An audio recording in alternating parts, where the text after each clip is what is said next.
Halo semuanya, halo Kak Dimas. Apa kabar nih? Halo, bro. Halo, halo, halo. Alhamdulillah, baik, baik. Wah, mantap. Kemarin aku sempat stalk dikit, ternyata skripsi skripsinya Kak Dimas tuh Friday ya. Iya, itu bocoran dari mana itu? Kemarin kayaknya lagi lihat website UNJ atau apa gitu tentang Friday. Ternyata Iya, iya, namanya iya. Swira. Oh, Itu skripsi yang pantas. gak begitu niat, Kak. Ini sambil kita nunggu teman-teman kita yang lain, mungkin kita bisa tanya jawab nih ya. Dari Kak Dimas sekarang kesibukannya apa?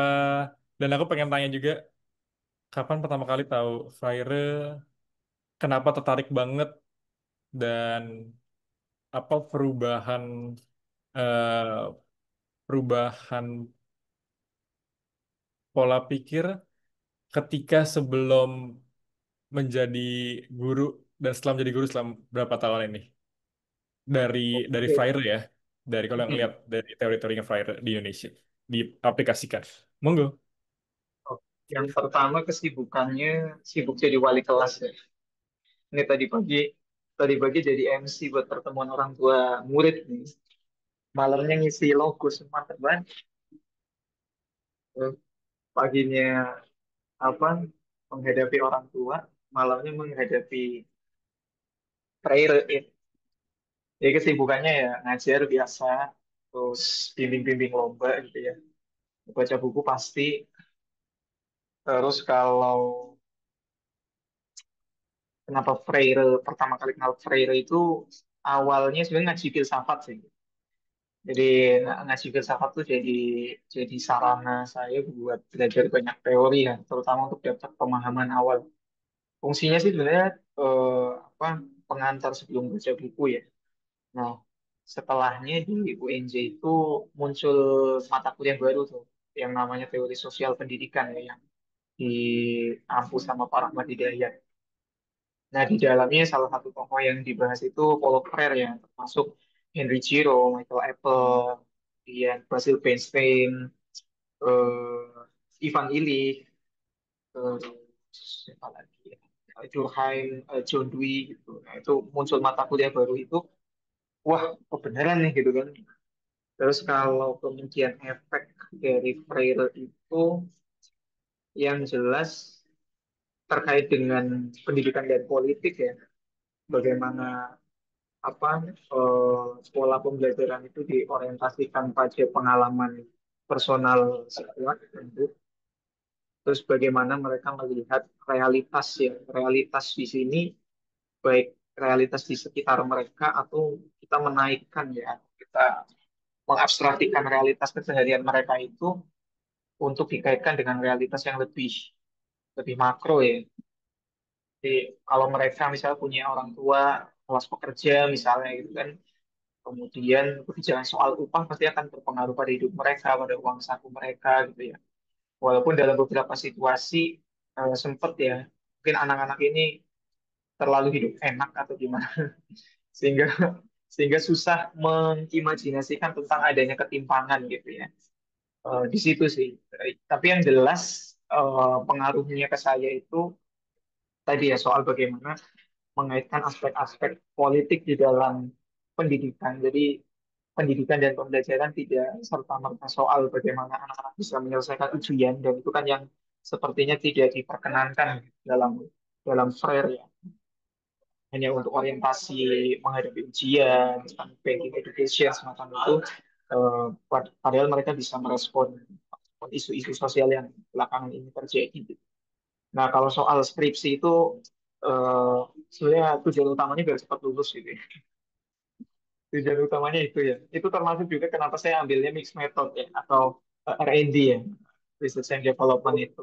Yang saya sampai hari ini kalau teman-teman mungkin ngerasa bisa menceritakan skripsinya sebagai sesuatu hasil penemuan, saya termasuk yang agak malu untuk menceritakan skripsi saya gitu.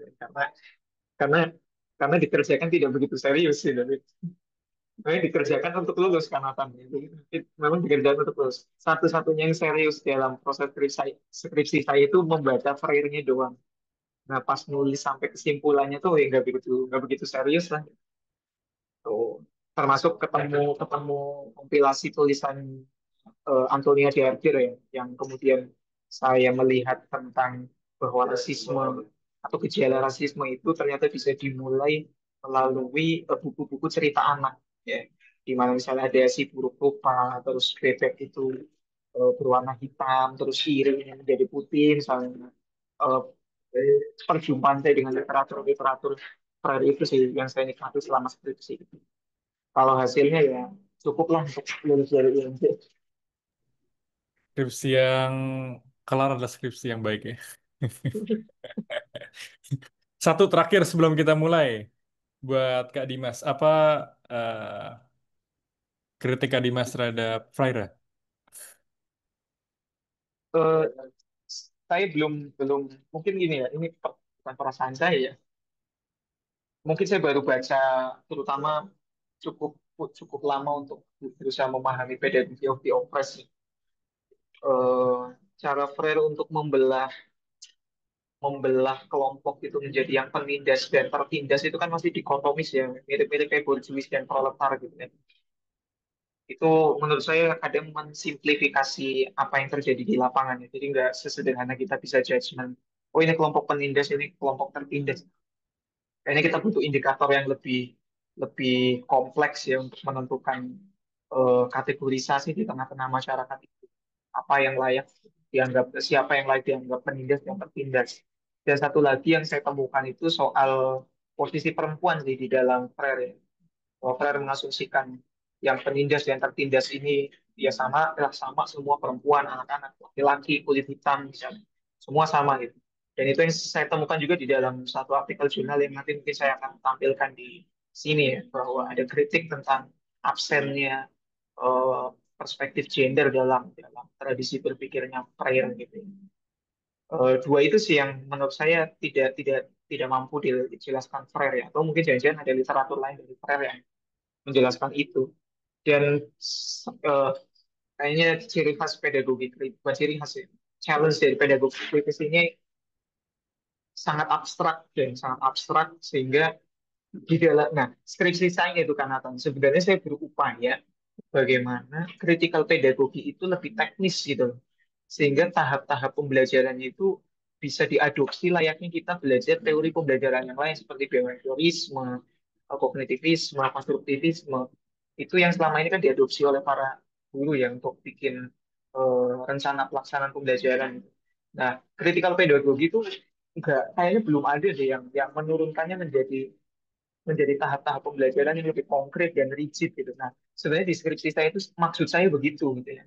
Cuma entah karena saya kebelet pengen lulus gitu ya, sehingga pas diuji itu dosen penguji saya bilang kalau ini mah mirip-mirip kayak diskusi kelompok biasa nggak sih gitu. Terus aspek peririannya di mana?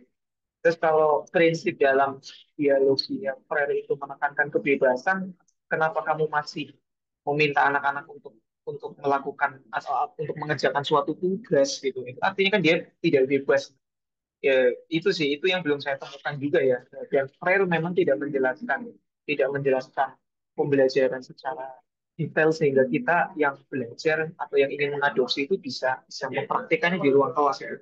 Isi di dalam Freire itu saya merasa masih berupa prinsip-prinsip dasar, terus asumsi-asumsi dasar yang kalau kita baca itu revolusioner banget ya. Ya, bawaannya tuh pengen pengen berontak gitu. Tapi untuk mempraktikannya di ruang kelas itu seperti apa? Nah, itu yang belum kita temukan.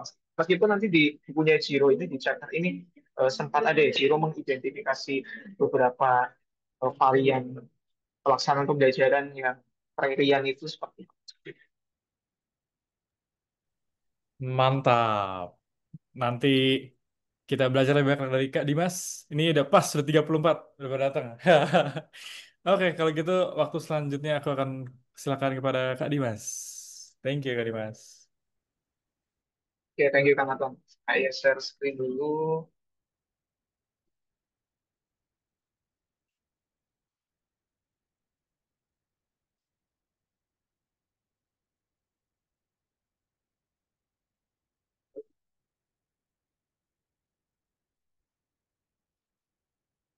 Oh, belum bisa. Oke. Selamat malam teman-teman semuanya.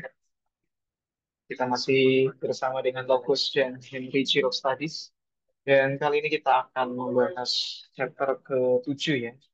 Rethinking Education as the Practice of Freedom Follower and the Promise of Critical Pedagogy. Nah, di chapter ini Ciro itu lebih banyak membahas tentang pengalamannya ya, pengalaman termasuk sedikit cerita awal di mana Ciro ini bertemu dengan Paulo Freire dan eh, Donaldo Macedo ya, kalau nggak salah Donaldo Macedo itu penerjemahnya Freire ya.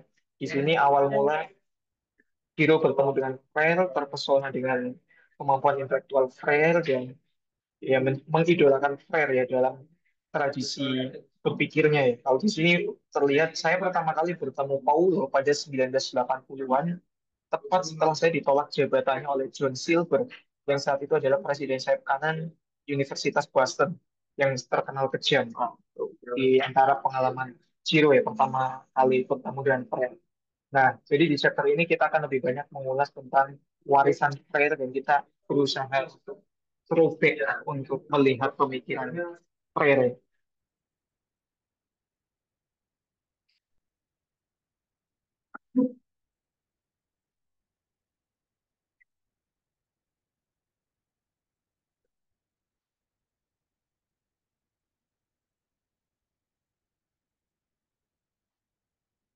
Oke, di antara literatur Freire di Indonesia yang paling mudah diakses oleh kita semua adalah pendidikan kaum tertindas ya, atau pedagogy of the oppressed yang diterjemahkan oleh penerbit eh,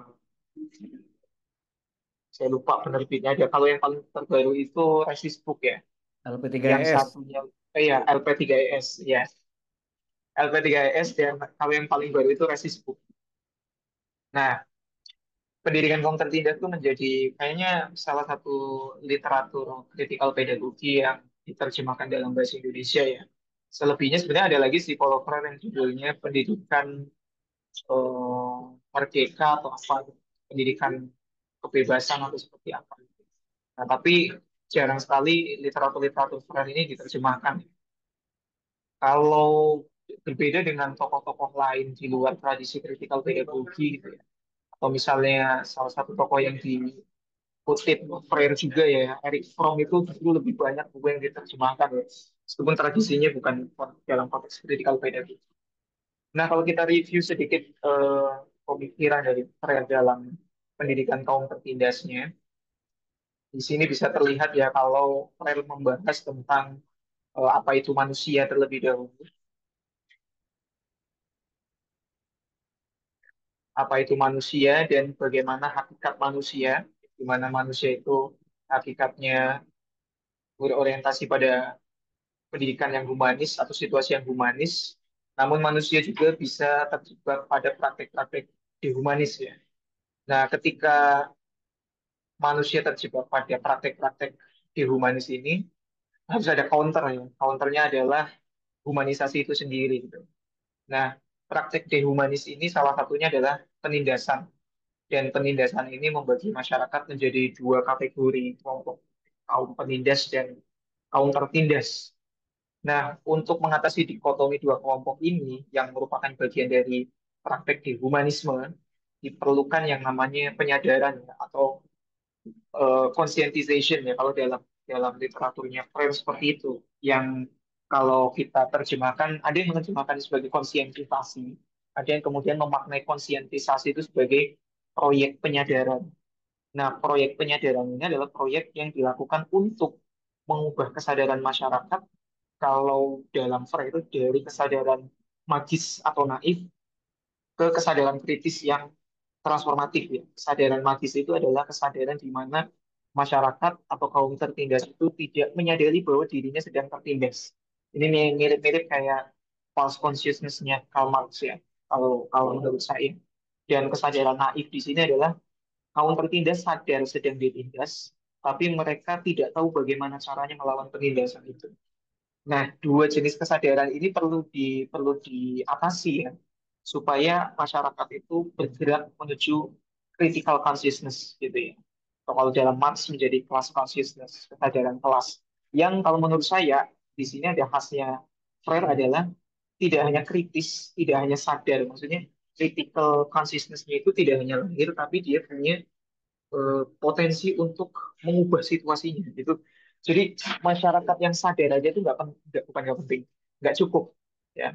Masyarakat yang punya kesadaran kritis itu saja nggak cukup, tapi kesadaran kritis itu harus membuka potensi bagi individu atau kelompok untuk mengubah situasi yang menindak itu. Jadi kesadaran kritis ini harus dibarengi dengan upaya transformatif ya. Makanya nanti di chapter ini membahas tentang pedagogi as a performative practice juga satu satu tindakan yang bisa mengubah realitas ya. Nah, upaya untuk mengcounter dehumanis ini ya, situasi dehumanisme ini melalui praktek humanisasi, yaitu dengan problem posing education atau pendidikan hadap masalah. Ya. Atau yang kalau kita baca dari sudut kiri ini, dari sebelah kiri, maka praktek-praktek penindasan yang dehumanis ini akan menciptakan satu pola pendidikan yang khas yang disebut sebagai banking education, di mana siswa, murid itu seperti bejana kosong yang diisi oleh murid, oleh guru, atau guru seolah-olah mendepositkan pengetahuannya kepada siswa dan siswa tidak punya kendali atau otoritas untuk mempertanyakan deposit itu. Dan jenis pendidikan semacam ini adalah jenis pendidikan yang harus diatasi dengan proyek-proyek organisasi. Yang dalam hal ini adalah pendidikan hadap masalah. Nah, kritik tadi pertanyaan Kang Nathan bagus banget ya soal kritik. Kritik saya atau temuan saya yang tidak lengkap dijelaskan oleh Fer adalah soal bagaimana sih caranya kita mempraktekkan pendidikan hadap masalah itu secara teknis dan konkret. Karena di dalam pedagogi operasi itu juga dialog, cinta, kerendahan hati, empati, dan harapan itu bagian dari prinsip-prinsip yang melengkapi problem posing education. Dia bukan kalau kalau di dalam eh, apa diskursus guru-guru yang berusaha yang mengerjakan rencana pelaksana pembelajaran itu tidak ada kata kerja operasionalnya. Jadi tidak ada kata kerja operasionalnya yang memenuhi prinsip-prinsip Freire atau Freire tidak menurunkan pemikirannya dalam bentuk kata kerja operasional. Nah, nanti mungkin ini yang menarik untuk kita diskusikan ya. Apakah kritikal pedagogi itu butuh tata kerja operasional yang pada akhirnya dipakai untuk mengukur dalam proses assessment, atau memang kritikal pedagogi itu jangan ikut tradisi yang sudah ada yang menerapkan kekakuan dan rigiditas soal tata kerja operasional.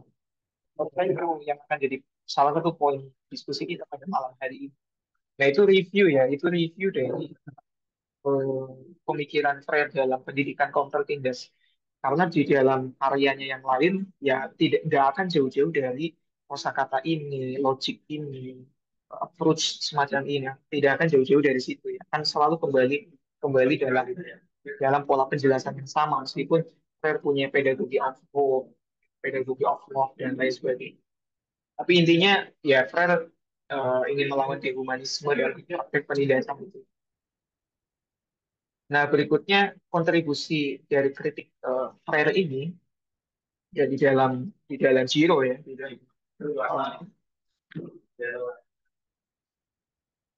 dalam cara Jiro untuk berusaha menggali pemikiran Freire dan membangun critical pedagogi itu sendiri. Ya. Yang pertama adalah perguruan tinggi didominasi oleh ideologi konservatif ya. Jadi melalui perangkat atau perkakas yang diwariskan oleh Freire, Ciro berhasil menemukan bahwa di dalam higher education itu ada ideologi-ideologi konservatif, ya. Ideologi cara berpikir yang menekankan pada status quo, menekankan pada kemapanan, ya, menekankan pada upaya-upaya untuk tidak melakukan kritik ya terhadap terhadap situasi yang ada gitu. Nah, kita udah bahas berchapter-chapter kemarin tentang bagaimana perguruan tinggi itu berusaha menciptakan tenaga kerja, tidak menciptakan uang, proses pengkebirian tradisi akademis di perguruan tinggi yang pengkebirian itu tidak disadari oleh mahasiswanya ya, lewat program-program yang menyibukkan mereka, program-program yang dianggap atau diklaim eh, dapat menjamin kesuksesan mereka di masa depan gitu.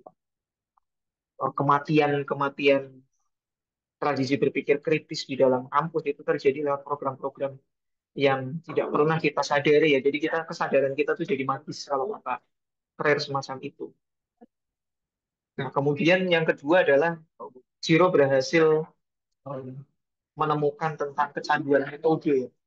Kecanduan metode.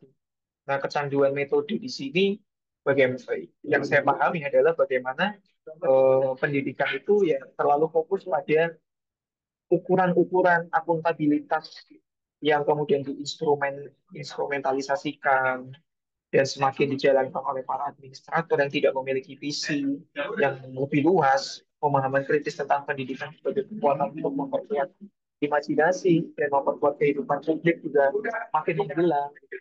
Instrumentalisasi di dalam pendidikan dan pembelajaran yang hari ini terjadi di lembaga-lembaga pendidikan itu mematikan potensi kesadaran kritis dari para pembelajarnya, dari para peserta didiknya ya. Tiap kali tahun ajaran ini mungkin saya udah dua atau lima kali mendengar paparan deep learning dari para pengawas sekolah dan bahkan kepala sekolah sendiri ya.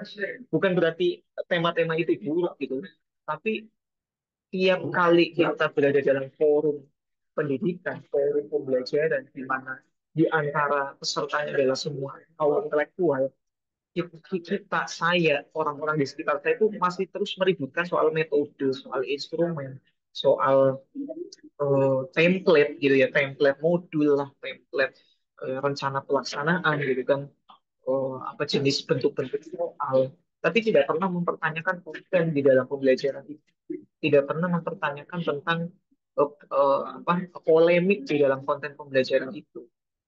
Jadi awal-awal tahun ajaran baru di apa, Indonesia, terutama di lembaga pendidikan menengah misalnya, atau bahkan dasar, ya selalu ribut-ributnya atau sibuk-sibuknya itu soal administrasi lagi. Bagaimana kita diminta membuat modul dan lain sebagainya. Kita tidak pernah diajak untuk mempertanyakan itu semua gitu. Atau ketika kita berusaha untuk memasukkan diskursus mengenai pendidikan dalam skop yang lebih luas atau berusaha membahas pendidikan dan pembelajaran secara lebih holistik gitu ya. Counter yang kita dapat adalah soal apa upaya-upaya itu bisa mengubah kondisi lebih baik atau klaim-klaim bahwa pemikiran kritis tidak akan membawa kesuksesan pada peserta didik gitu ya. Nah ini kecanduan metode gitu. Jadi sibuk pada metode pembelajaran apa yang mau digunakan, apakah mindful, apakah joyful, apakah apakah meaningful gitu kan. Yang meaningful, joyful, dan mindful ini juga konsep yang tidak didudukan secara dialektis ya, tidak didudukan sebagai diskursus yang terbuka, tapi didudukan sebagai konsep yang kaku gitu loh. Bahwa pembelajaran menyenangkan adalah pembelajaran yang misalnya membuat siswanya itu gembira gitu, riang gembira gitu kan. Bagaimana pembelajaran itu bisa menyenangkan semua pihak di dalam proses pembelajaran, tapi hal itu bertolak belakang dengan kebijakan Pemda yang di Jawa Barat yang memutuskan bahwa satu rombongan belajar atau satu kelas bisa diisi sampai 50 siswa gitu. Membayangkan upaya satu orang guru untuk menyenangkan 50 siswa di dalam satu kelas ini kan saya nggak tahu Vygotsky, Bloom atau Freire sekalipun pernah terpikirkan tidak ya mengajar 50 orang di dalam satu kelas gitu kan dengan tuntutan untuk joyful itu gitu. Nah, ini kecanduan metode sebenarnya. Jadi kita sibuk membahas approach, pendekatan, tiap kali workshop, tiap kali seminar membahas approach, metode lagi selalu yang diulang-ulang seperti itu gitu ya. Ya, ya itu yang disebut Zero sebagai kecanduan metode. Yang ketiga terikat pada ukuran instrumen dan akuntabilitas ya. Nah, pendidikan, pembelajaran fokus pada bagaimana eh, proses pertanggungjawaban secara objektifnya gitu kan. eh, Skala PISA lah, indeks-indeks tertentu lah, numerasi, literasi gitu ya. Itu bukan berarti semua itu buruk ya, tapi kecanduan terhadap instrumentalisasi di dalam pembelajaran ini membuat gejala-gejala mikro atau gejala-gejala partikular yang khas di dalam dialog di antara guru dan murid itu seolah-olah tidak meaningful gitu.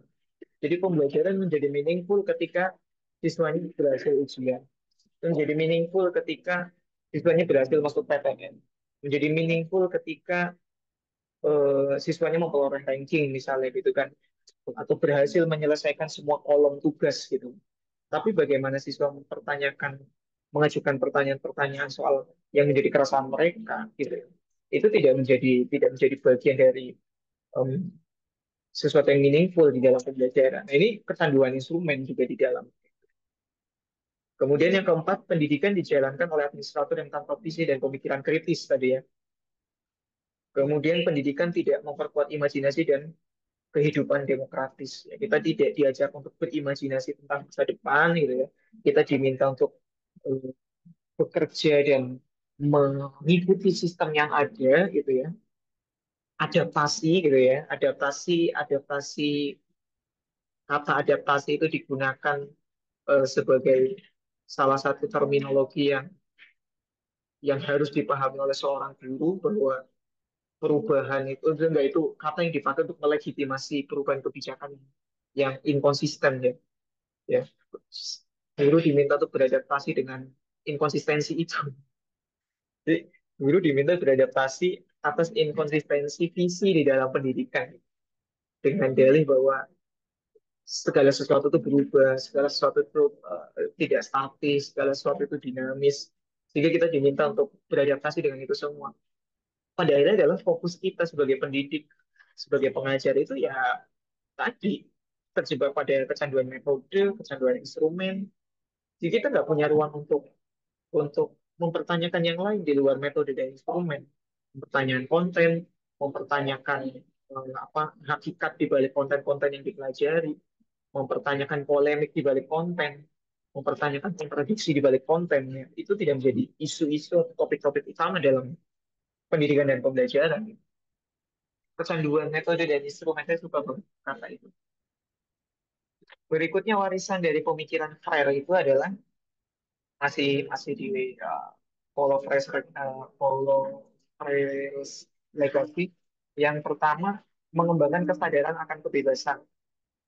Yang kalau di skripsi saya ini, yang bisa saya ceritain di skripsi saya itu cuma bab duanya aja yang benar-benar saya pikirin.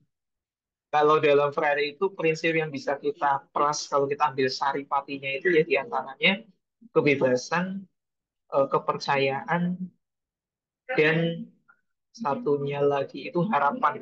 Kebebasan, kepercayaan, dan harapan. Itu menjadi tiga kata kunci utama dalam pembelajaran Freirean ya, di mana kita menekankan kebebasan dari peserta didik ya, untuk mengeksplorasi pengalamannya tanpa kemudian kita melakukan suatu judgment, kita melakukan suatu penilaian sepihak terhadap pengalaman peserta didik ya, karena pengalaman peserta didik itu menjadi data yang sangat sentral dalam dalam pembelajarannya Freire ya.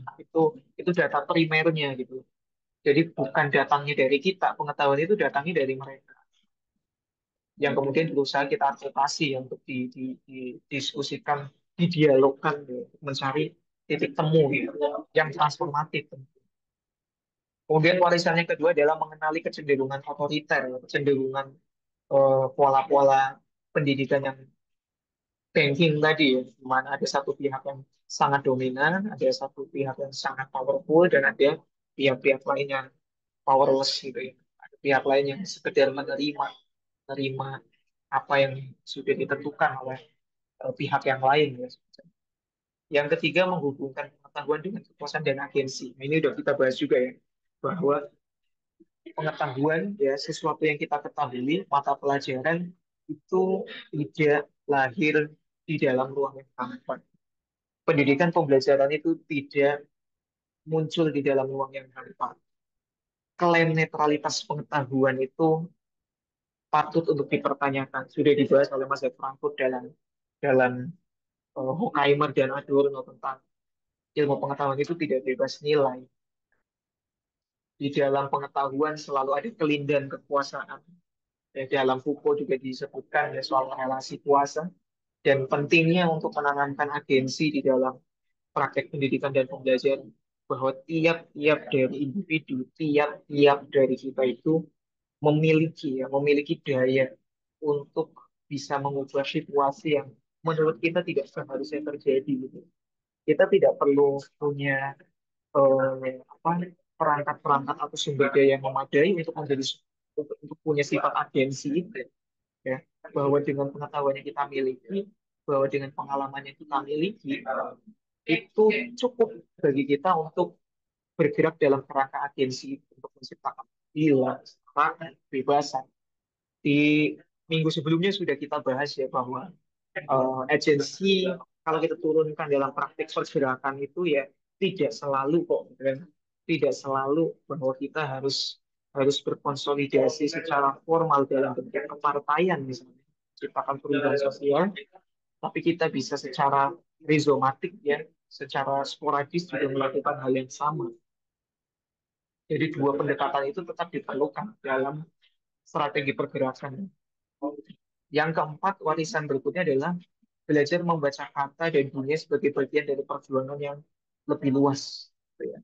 Kata teks di dalam buku-buku itu adalah representasi dari realitas yang sesungguhnya ya. Dalam kompilasi artikel yang edit oleh Antonio Darder itu, judul bukunya tuh ada Inventing Pedagogy of Love kalau tidak salah. Salah satu chapter yang menarik adalah soal bagaimana buku cerita anak-anak itu bisa menjadi trigger atau pemantik eh, gejala rasisme di anak-anak ya. Bagaimana seorang kulit rupa itu dikonstruksikan dengan kulit apa warna kulit tertentu atau apa jenis badan tertentu, berat badan tertentu, dan bagaimana hitam itu dianggap sebagai buruk dan putih dianggap sebagai yang baik dalam buku-buku cerita anak-anak. Teks-teks yang tercantum di dalam buku-buku cerita anak-anak itu ternyata bisa mengkonstruksi kesadaran anak-anak tentang tentang bagaimana mereka hidup dengan sesamanya gitu. Nah, maka teks-teks yang tercantum di dalam buku teks itu adalah bagian dari perjuangan yang lebih luas, ya. Adalah bagian dari realitas yang lebih luas. Tidak hanya sebagai sesuatu yang kita konsumsi sebagai hiburan kan, sebagai jawaban atas personal trouble kita, tapi dia bagian dari realitas yang lebih luas. Kita bisa baca tentang sastra, cerpen dan lain sebagainya. Pada dasarnya itu bagian dari realitas itu sendiri.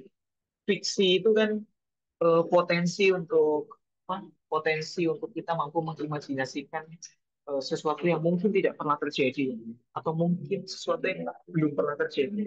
Fungsi fiksi seperti itu ya.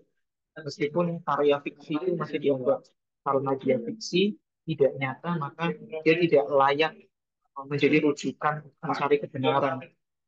Nah, Frere di sini yang dibaca oleh Jiro dia memberikan warisan tentang bagaimana membaca apa itu tadi teks-teks ini.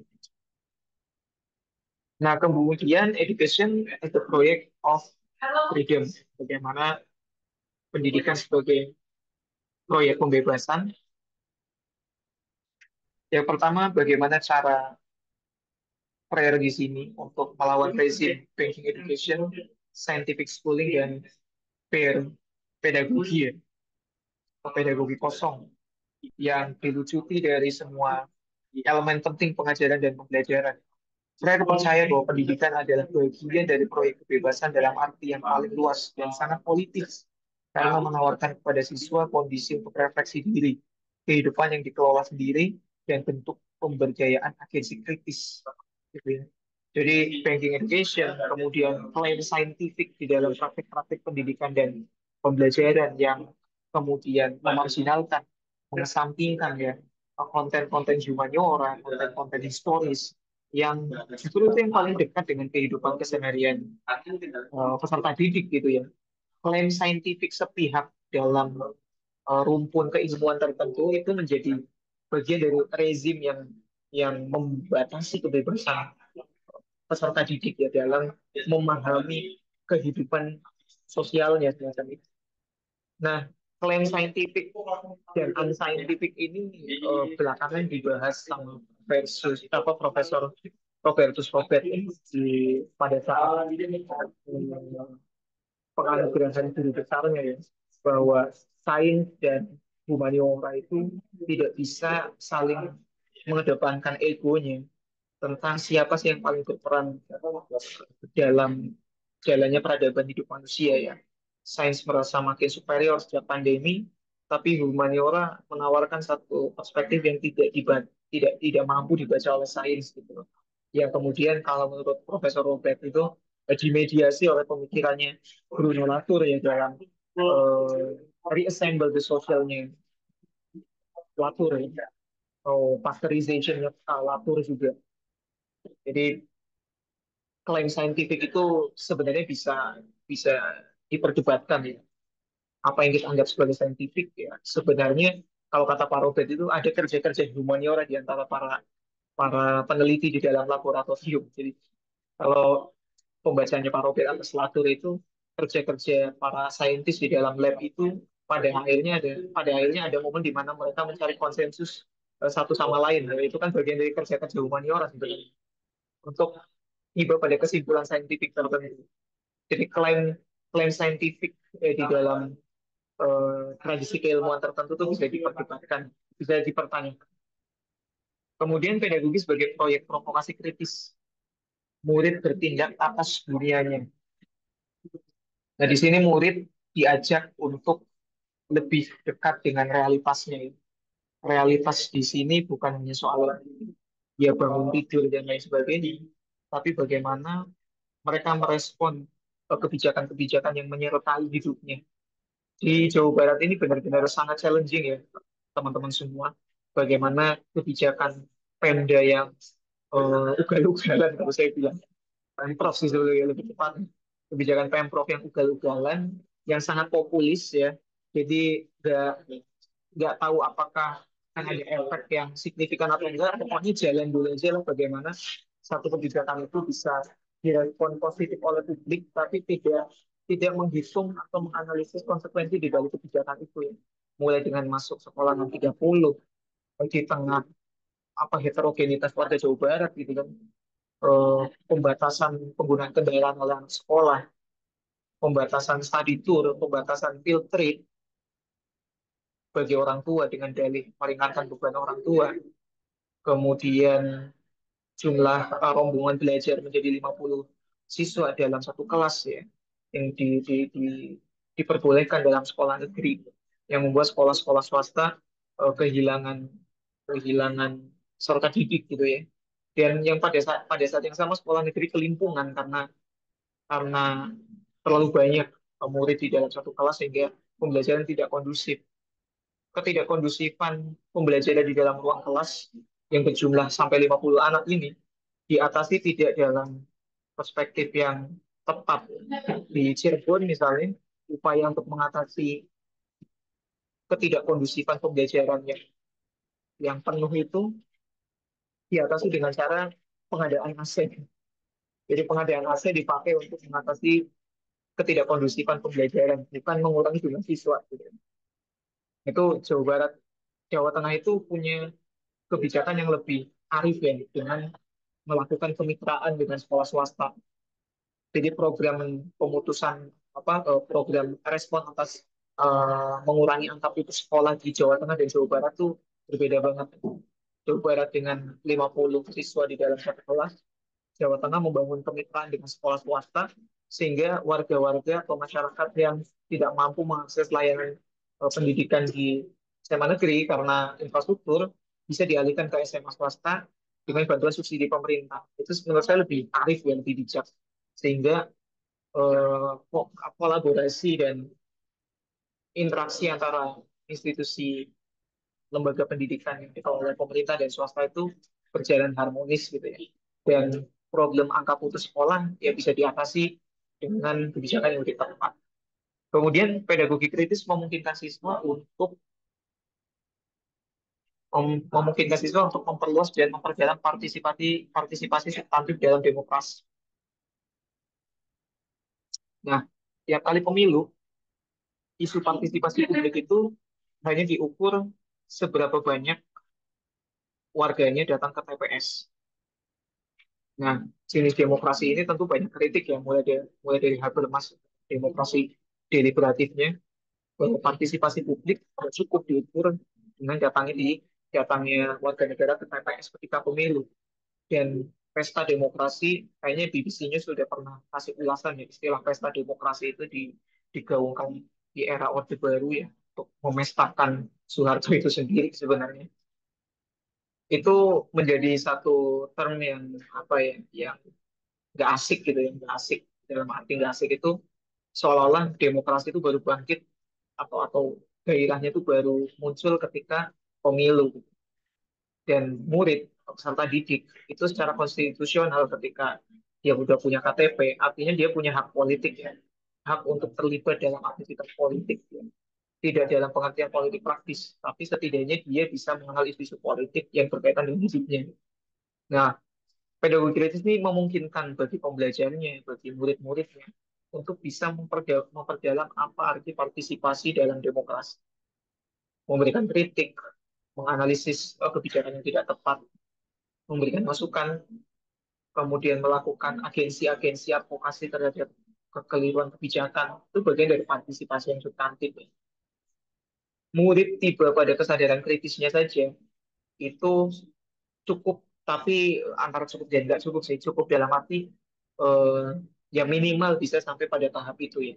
Artinya murid atau peserta didik ini tidak hanya soal dia sudah tahu apa yang dia belum tahu atau bisa punya keterampilan tertentu yang bersifat teknikal dan metodis, tapi dia juga bisa mengimajinasikan persoalan di masa depan, mengimajinasikan potensi solusi untuk mengatasi masalah saat ini gitu. Itu bagian dari partisipasi yang lebih substantif gitu ya.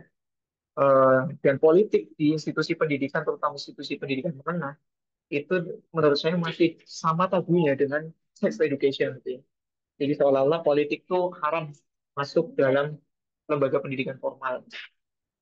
Padahal politik adalah bagian yang tidak bisa dilepaskan dalam kehidupan keluargaan kita. Kemudian pedagogi kritis memberi kesempatan murid untuk membaca, menulis, dan belajar dari posisi agensi gitu ya, posisi keagenan. Bagaimana dia menjadi agen yang berupaya mengubah situasi yang tidak berjalan dengan baik. Nah, di sini Jiro memberikan satu pemahamannya tentang pedagogi Freirian yang kalau saya lihat di sini kira-kira ilustrasinya jadi seperti ini. Menurut Jiro, penting bagi seorang pendidik Freirian itu membangun interaksi yang dinamis antara teks, audio, dan visual dari analisis atas realitas. Gitu ya. Nah, soal kecanduan metode yang saya sebutkan sebelumnya, antara teks, audio, dan visual itu juga masih menjadi diskusi yang tak berkesudahan bahwa dalam kurikulum Merdeka sebelum deep learning menekankan adanya pola pembelajaran berdiferensiasi yang berusaha mengakomodir semua kepentingan siswa.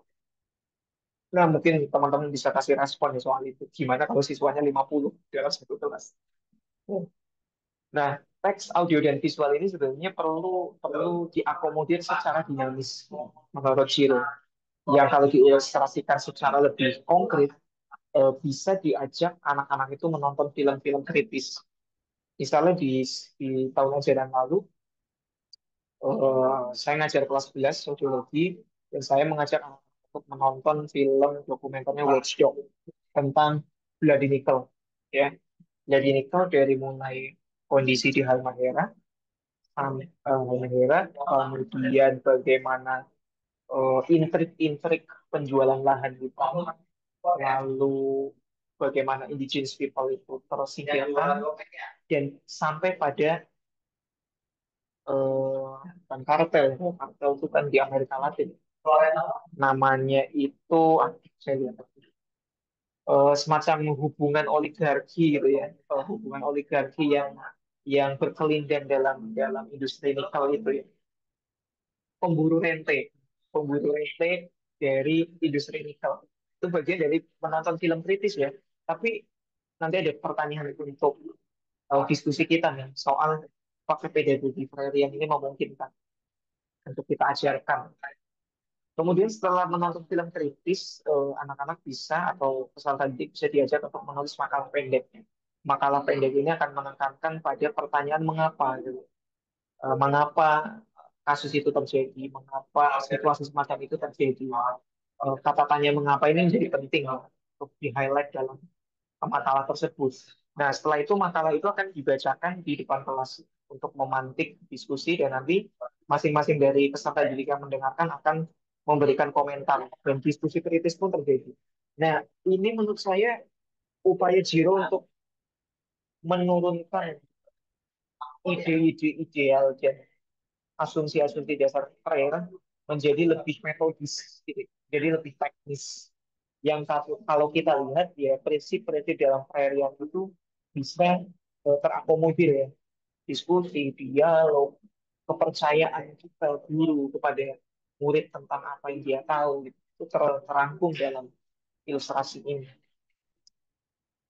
Nah, melalui ilustrasi pedagogi prayer yang tadi, pedagogi itu bisa menjadi satu aktivitas performatif praktis ya, di mana pedagogi kritis ini akan mendamaikan narasi teoretik dan pengalaman sehari-hari. Nah, di dalam pembelajaran seringkali kita dihadapkan pada satu dilema tentang bagaimana kita mengkontekstualisasikan narasi teoretik ini dan bagaimana Freire menekankan bahwa pengalaman sehari-hari ini menjadi penting, menjadi data primer yang harus benar-benar diperhatikan oleh seorang pendidik. Nah, di sini Jiro menyebutnya sebagai ruang hibrida. Jiro menyebutnya sebagai ruang hibrida. Bahwa pedagogi kritis itu dalam praktiknya itu bekerja dalam ruang yang nyaris bersifat hibrida. Jadi hibrida di sini atau hybrid di sini adalah gabungan atau eh, kolaborasi antara narasi-narasi teoretik dengan pengalaman-pengalaman keseharian yang lebih faktual. Nah, dua aspek ini tuh jangan sampai ditinggalkan salah satunya ya. Di dalam pendidikan kaum tertindas itu, Freire juga menekankan bahwa antara apa pemahaman teoretik dan aktivisme itu dua aspek yang bisa ditinggal. Jadi jangan sampai kita terlalu fokus pada upaya memahami narasi teoretik, tapi meninggalkan aktivisme. Atau sebaliknya, yang penting kita melakukan aktivisme, praktik konkret, tapi tidak didasarkan pada konsolidasi narasi teoretik yang eh, kuat gitu. Jadi dua hal ini itu penting untuk bekerja secara paralel, ya, bekerja secara beriringan. Nah, ruang hibrida inilah yang perlu dipahami bagi kita-kita semua, ya, pendidik, bahwa pengalaman keseharian siswa pendidik ini menjadi sangat penting karena itu adalah data faktual mereka. Dan narasi-narasi teoretik, konsep, teori itu menjadi pisau analisis atau perangkat untuk mengurai persoalan atau bahkan menawarkan solusi atas pengalaman keseharian itu. Nah, upaya kita untuk bagaimana mendamaikan atau menggabungkan dua entitas ini yang bersifat hybrid itu nantinya akan melahirkan satu harapan, melahirkan satu harapan yang kemudian eh, memantik ya atau men-trigger pembelajarannya untuk mengubah realitas. Nah, realitas yang dimaksud adalah realitas yang menindas itu dalam file itu ya.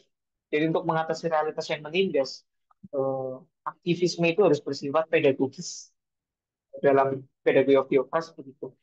Aktivisme itu harus bersifat demagogis, pedagogis.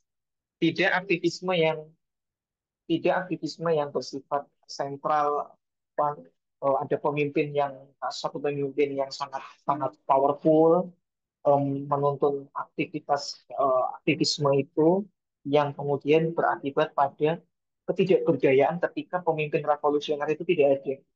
Jadi kalau di Freire itu aktivisme atau pergerakan atau pedagogi di sini jangan sampai menciptakan ketergantungan bagi pembelajarnya atau bagi peserta didiknya.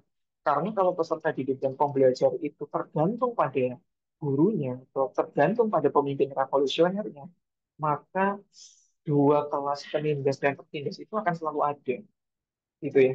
Jadi upaya pemberdayaan, upaya pengabdian, upaya untuk bagaimana menciptakan critical consciousness itu harus berakhir pada kemandirian sang didik untuk mampu mengatasi realitas yang menindas itu, gitu ya.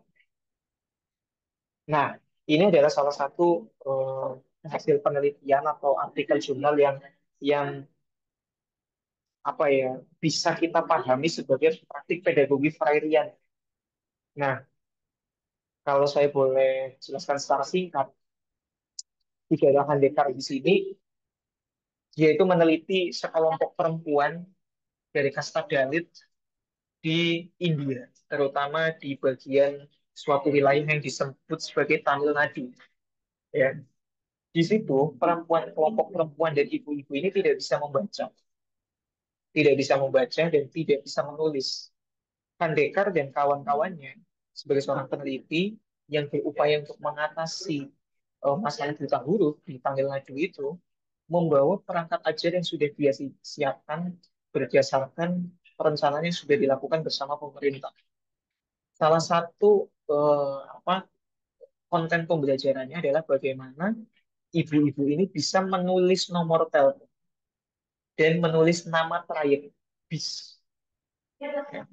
Alamat rumah, nomor telepon, dan trayek bis.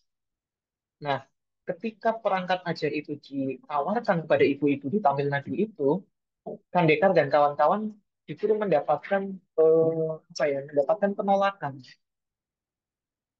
Kalau di situ salah satu ibu-ibunya itu bahkan mengatakan kalau kita bisa membawa Bapak Ibu peneliti berkeliling wilayah kita tanpa kita tahu alamatnya. Kalau di Jawa mungkin ada istilah namanya ilmu titen. Ilmu titen itu satu pengetahuan yang didapatkan karena seseorang mengamati sesuatu secara berulang-ulang. Kalau orang Jawa nyebutnya niteni. Niteni itu memperhatikan. Jadi karena mereka udah hidup di situ bertahun-tahun ya dia merhatiin aja kalau bis dari sini ke sini tuh oh berarti dari tempat A ke tempat B tanpa mereka tahu bacaannya itu seperti apa. Nah, penolakan itu membuat Handeka dan kawan-kawan menarik diri dan akhirnya melakukan refleksi kembali atas atas perangkat ajarnya. Nah, ketika melakukan refleksi itu, Handeka menemukan satu problem yang dialami oleh ibu-ibu itu. Jadi di distrik itu atau di wilayah itu, karena mereka adalah satu, karena mereka seorang kasta elit dan mereka kelompok rentan, mereka itu mendapat semacam social safety net dari pemerintah dalam bentuk bansos. Oh, bahasa Indonesia-nya seperti itu. Semacam bansos yang dititipkan di toko-toko kelontong. Ya, bansos yang dititipkan di toko-toko kelontong dan ibu-ibu ini bisa mengambilnya secara langsung. Namun dalam proses pengambilan itu, ibu-ibu ini seringkali mengalami masalah eh, apa kalau bahasa kita mungkin sembakonya itu nggak layak, sembakonya itu nggak layak dan seringkali mereka itu dilecehkan oleh penjaga tokonya. Nah, padahal pemerintah itu menyiapkan buku catatan.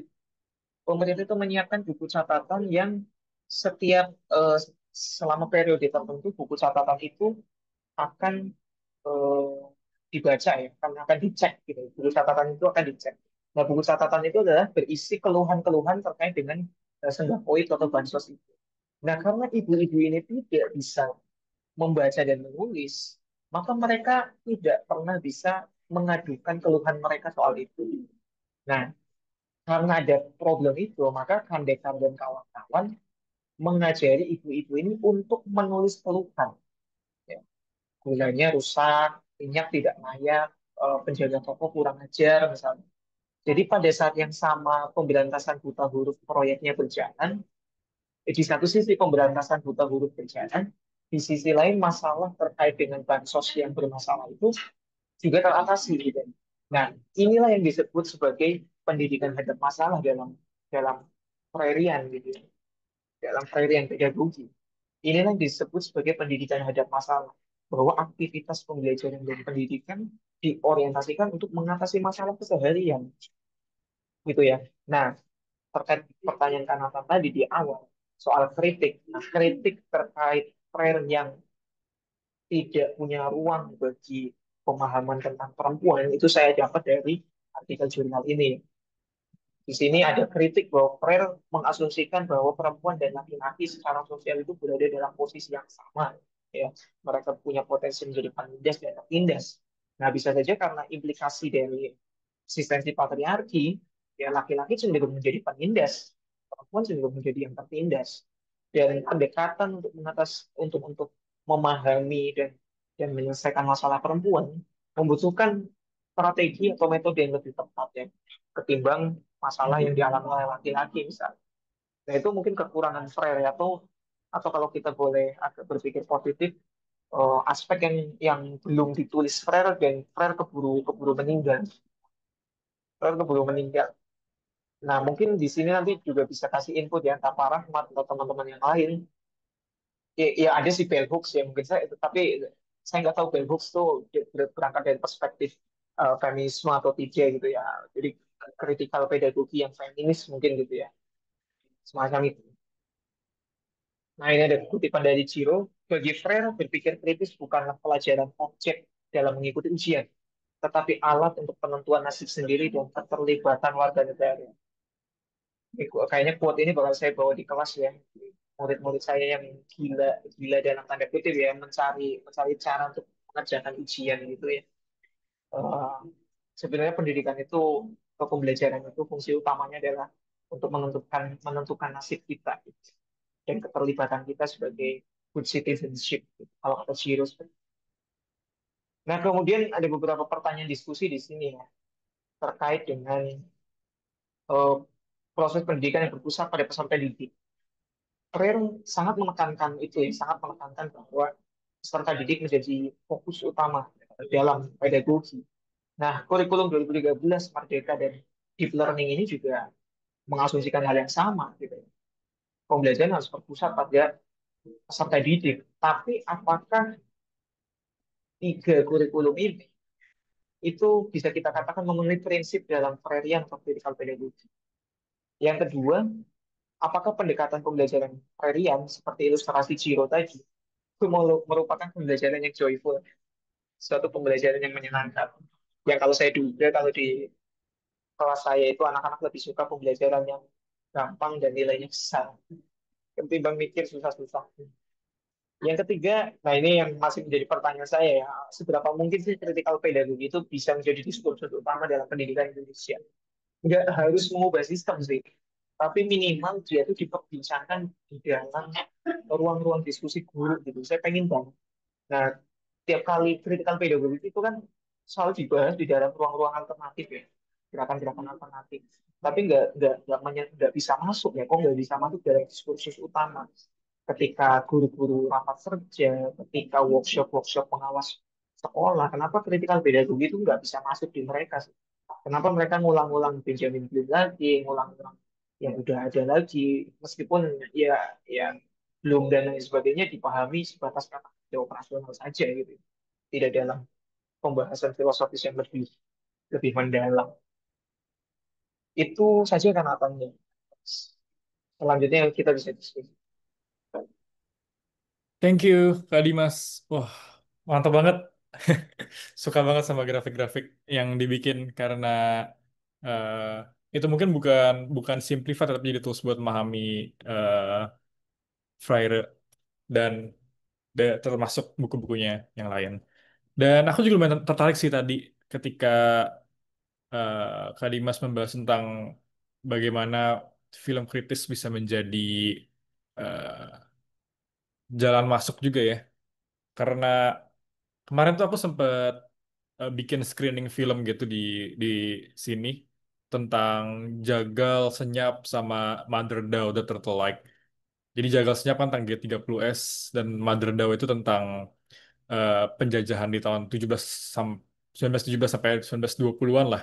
Dan lumayan menarik karena ternyata orang-orang mengerti ada yang missing, ada yang hilang dari film dokumenter ini, terutama Jagal sama Senyap ya tentang G30S. Karena mereka bilang eh, kok nggak ada scene atau percakapan tentang si peran imperialisme Amerika Serikat terhadap genosida 30 September. Oh, oke. Ternyata itu juga mereka banyak yang baca buku John Rusa ya, Pretext for Mass Murder segala macam. Dan akhirnya diskusinya lebih ke eh, be- ke media sadis juga waktu itu. Jadi gimana film-film ini mencoba untuk shift fokus genosida di 30 September atau mungkin di Timor Leste juga atau mungkin di Papua itu jadi kesalahan daripada pemerintah ormas waktu itu Banser dan segala macamnya ya. Jadi semua masalah ke mereka, tapi eh, dalang dibalik salah satu dalang utamanya ya tidak disebut karena itu bagian dari citizenship mereka atau gimana lah kita. Dan dan mungkin akhirnya eh, pemakaian seni untuk pembebasan ini ya quote unquote pembebasan juga dipakai sama Augusto Boal ya Theater of the Oppressed dan itu lumayan menarik sih gimana uh, Theater of the Oppressed sendiri lumayan dipakai di Latin Amerika dan even sekarang di US. Jadi kalau ada teater-teater yang melibatkan si spectator penontonnya kita dan dengan tujuan utama untuk memperlihatkan bagaimana violence bekerja dan segala macam itu actually based on Freire juga dan Augusto Boal, Theater of the Oppressed. Dan ternyata itu yang mungkin kita butuhkan ya, karena pemahaman akan oppression pun bisa dilihat dari bagaimana kita jadi aktor, jadi spectator dari teater tersebut. Nah, aku mau ajak teman-teman sekalian buat diskusi ya. Tadi ada beberapa pertanyaan diskusi dari Kak Dimas juga. Eh, Mungkin bisa di-share Kak Dimas tadi pertanyaannya. Biar Wait, wait, wait. langsung lupa. Ini short term memory aku sih. Ini feel free banget ya teman-teman untuk menjawab.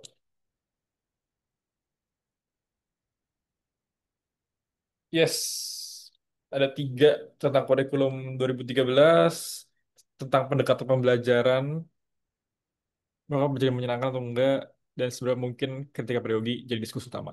Nanti kalau teman-teman yang mau eh, share, tinggal resend aja. Atau mungkin kalau lagi ada yang nggak bisa resend, tinggal tulis di chat gitu ya. Kalau menurut Kak Dimas sendiri, pembelajaran itu emang seharusnya, ada yang ngomong ya tadi ya? Oh enggak. Ya mungkin aku tertarik ke main nomor dua sih ya. Emang menurut Kak Dimas sendiri, teman-teman sekalian, emang pembelajaran itu emang seharusnya menyenangkan atau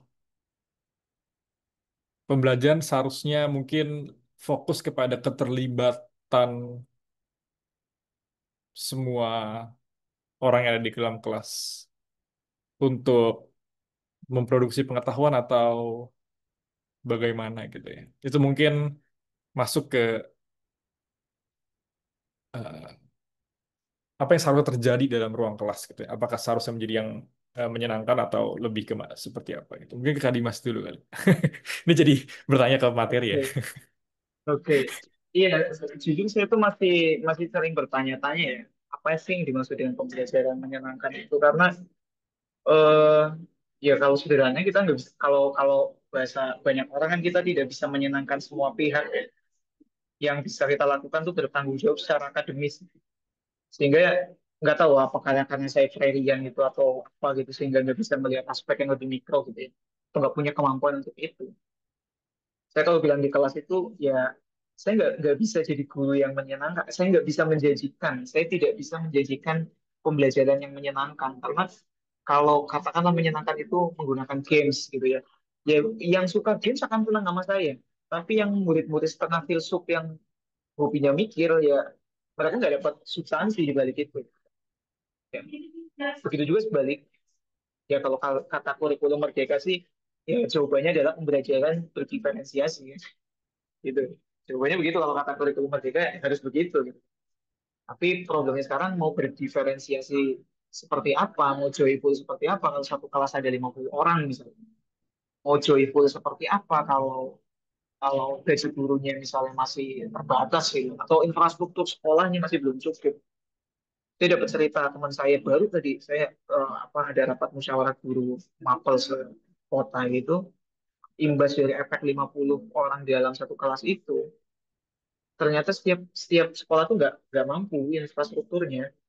Sehingga di 1 minggu awal ini mungkin ada seperempat dari satu kelas itu yang harus berdiri, seperempat di antara satu kelas itu yang harus lesehan ya duduk di bawah. Belum soal panas, fokus dan lain sebagainya. Jadi pembelajaran yang ya untuk membangun pembelajaran yang menyenangkan ini ya variabelnya banyak. Dan kayak itu kalau saya memposisikan saya lebih siap untuk bertanggung jawab secara akademis ketimbang menjanjikan satu pembelajaran yang menyenangkan ya. Dan kalau kita ambil beberapa kasus ini apa partikular kan, ya siswa-siswa yang menganggap seorang guru punya pembelajaran menyenangkan, ya sebenarnya pada akhirnya guru itu menyenangkan karena metodenya, gitu. Metode atau bahkan pembawaan, atau bahkan menyenangkan karena tidak ada kaitannya dengan aktivitas pembelajaran. Gitu. Jadi personally dia gitu, atau pembawaan dia atau kepribadian dia yang menyenangkan gitu. Tapi terkait dengan materi ya atau substansi materi dalam pembelajarannya ya nggak masuk sepenuhnya gitu. Misalnya kan kurikulum Merdeka itu kan di antara kritiknya adalah soal best practice ya, eh, membuat praktik baik yang membuat semua guru menjadi konten kreator. Dan di antara kritik di dalamnya adalah video-video itu menjadi tidak autentik karena apakah benar murid itu atau peserta didik tiba pada pemahaman yang tepat terkait terkait konsep keilmuan tertentu. Atau ya senang aja kita main belajar ekonomi pakai monopoli, ya namanya main monopoli ya seneng gitu. Tapi apakah konsep-konsep di dalam yang apa konsep ekonomi yang sedang diajarkan itu masuk atau tidak? Itu menjadi pertanyaan gitu. Ya itu sih itu sebenarnya saya juga masih menjadi pertanyaan ya apakah pembelajaran menyenangkan itu ya menyenangkan semua pihak atau menyenangkan sebagian besar pihak jadi utilitarianisme. Itu sih Kak, ada di kolom chat. Thank you, Kak Dimas. Dari Kak Siti ya. Nomor dua, menyenangkan tapi banyak pengajar atau dosen tampak belum siap. Teringat beberapa tahun lalu sekurang-kurangnya 3 dosen tersinggung hanya karena sebuah pertanyaan. Padahal pertanyaan adalah respon dari mahasiswa yang menyimak materi yang disampaikan, bukan disalahpahami sebagai tindakan menantang pengetahuan dosen. Tapi pengalaman juga dosen memang jam terbang tinggi dan penguasa materinya sangat baik. Tetapi dengan rendah hati menyampaikan belum tahu, cari tahu bersama-sama dibanding mencoba defensif atau malah bad mood ke mahasiswa. Thank you sharingnya nih Kak. Eh iya, menarik ya. Kalau kita ngelihat dari segi eh, kita yang diajar. Dan tadi aku juga mikir ya, em, pembelajaran. Aku nggak mau masukin ini ke special education lagi sih, karena itu 2 minggu lalu ya. Tapi kalau tadi aku tertarik sama pernyataan Kak Dimas ya, kalau misalnya eh, kita bisa membuat at least sebagian besar siswa dalam kelas itu menjadi memiliki pengalaman yang menyenangkan. Nah, itu kan kita bisa ngelihat bagaimana dengan orang-orang yang tidak bisa di sebagian kecilnya ya, di bagian mungkin mereka memang bukan orang yang bisa menangkap dengan cepat dan sebagainya macamnya. Tapi itu udah minggu lalu sih. Kita jangan jangan siap ke inclusive education lagi hari ini. Kita mungkin fokus ke pendidikan kritis.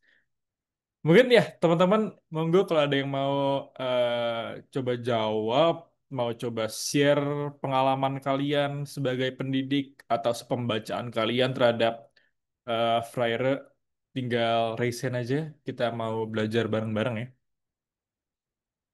Biar nggak kita berdua doang yang ngomong di sini.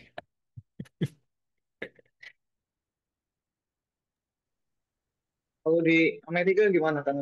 Pembelajaran Soiful tuh gimana? Ah, kenapa? Sorry. Kalau di kalau di US gimana? Yang dimaksud pembelajaran menyenangkan tuh gimana? Maksudnya yang berkembang ya, yang berkembang di tengah masyarakat itu. Bukan idealnya Mm-mm. pemerintah. Iya, kalau di sini eh, pembelajaran bukan menyenangkan sih ya, tapi lebih ke keterlibatan aja sih. Jadi misalnya aku ada satu mata kuliah itu tentang kurikulum of violence. Jadi bagaimana kekerasan bekerja, bagaimana kita bisa menjadikan trauma itu sebagai salah satu alat untuk berkegiatan secara kolektif agar kekerasan ini tidak terulang. Dan itu dilihat dari berbagai macam tempat ya, dari kekerasan genosida di Rwanda, di Gaza, terhadap transqueer folk segala macam. Dan kita tuh kayak selalu dibuat untuk itu ya, memproduksi pengetahuan itu ya.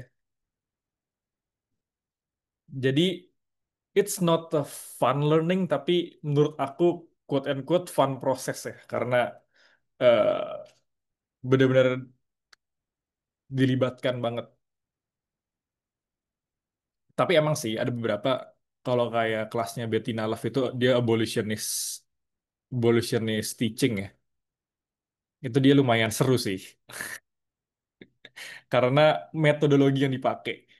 Karena misalnya kita lagi baca bukunya Bell Hooks yang lumayan berat misalnya.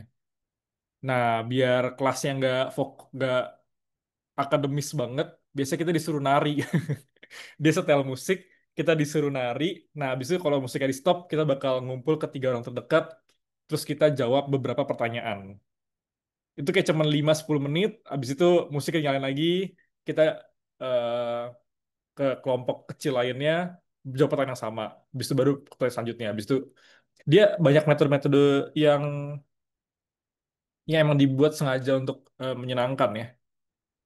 Tapi ya karena yang ditujukan adalah experience-nya itu. Mereka nggak ada sama sekali tugas, ada sih SI dikit, tapi nggak ada penilaian segala macam. Jadi emang abolishing exam, abolishing assignment, tapi gimana orang bisa menangkap dari pengalaman orang lain. Nah, kita udah Kak Sopian akhirnya dengan Rexel. Monggo Kak Sopian. Ya, kasih banyak. Izin yang tidak menyalakan kamera sebentar. Iya, yang menarik memang bicara kritisisme dan eh, kenyataan dunia pendidikan, terutama saya kalau kami itu di dunia perguruan tinggi misalkan ya. eh jadi perguruan tinggi di satu sisi kita menaruh harapan besar, ekspektasi besar tentang lahirnya kritisisme dan berbagai macam gerakan-gerakan emansipasi. Tapi juga sedikit banyak kan perguruan tinggi itu secara masif melakukan pendisiplinan sebenarnya, pemapanan pengetahuan konservatif misalkan gitu ya. Jadi operasi hegemoni melalui pengetahuan melalui dunia kampus sebagai arena yang sangat produktif memang saya itu jadi sesuatu yang mengerikan juga gitu ya saat ini karena eh, tadi kaitannya dengan bagaimana kampus menormalisasi formalitas, bagaimana intelektual yang produktif itu di semua dikerangka dalam formalitas administrasi ya. Begitu banyak misalkan guru besar, begitu banyak publikasi Scopus bahkan misalkan, tapi implikasi ke publiknya dan implikasi kritisismenya sepertinya tidak berbanding lurus gitu ya. Jadi nuansa produksi pengetahuan yang di dalam kampus itu sepertinya terjebak pada pengguguran berbagai macam tuntutan kampus yang semakin ekonomik gitu ya. Kalau kita lihat kelindahan dunia kampus dengan dunia pasar tenaga kerja itu sepertinya semakin kuat gitu ya. Bagaimana kampus menjadi ya inkubator tenaga kerja gitu ya. Yang nuansa itu yang sangat kuat akhir-akhir ini sehingga misalkan meskipun ada ada tren kampus mengalami penguatan otonomi tata kelola kampus dengan PTNBH, misalkan status-status kampus itu semakin lepas dari penganggaran pemerintah, tapi dia lepas dari kekuatan besar dikte negara misalkan, tapi masuk kembali kepada dikte pasar gitu ya. Jadi ketika misalkan masuk, mestinya kan idealnya kalau lepas dari dunia kampus, kampus menjadi lebih independen. Kalau lepas tidak terlalu terikat sama bantuan pemerintah, ya mestinya lebih independen mengatur intelektual di dalam kampus. Tapi kan kenyataannya justru masuk lagi pada kecemasan ekonomi, kecemasan pasar tenaga kerja, sehingga kampus diupayakan untuk link image untuk kebutuhan pasar yang sangat pragmatis gitu ya. Nah, oleh karena itu saya melihat bahwa eh, intelektualisme atau intelektual organik ya ala Gramsci misalkan gitu ya, hanya memungkinkan dibangun itu ketika eh, aktor-aktor itu, agen-agen itu misalkan melakukan semacam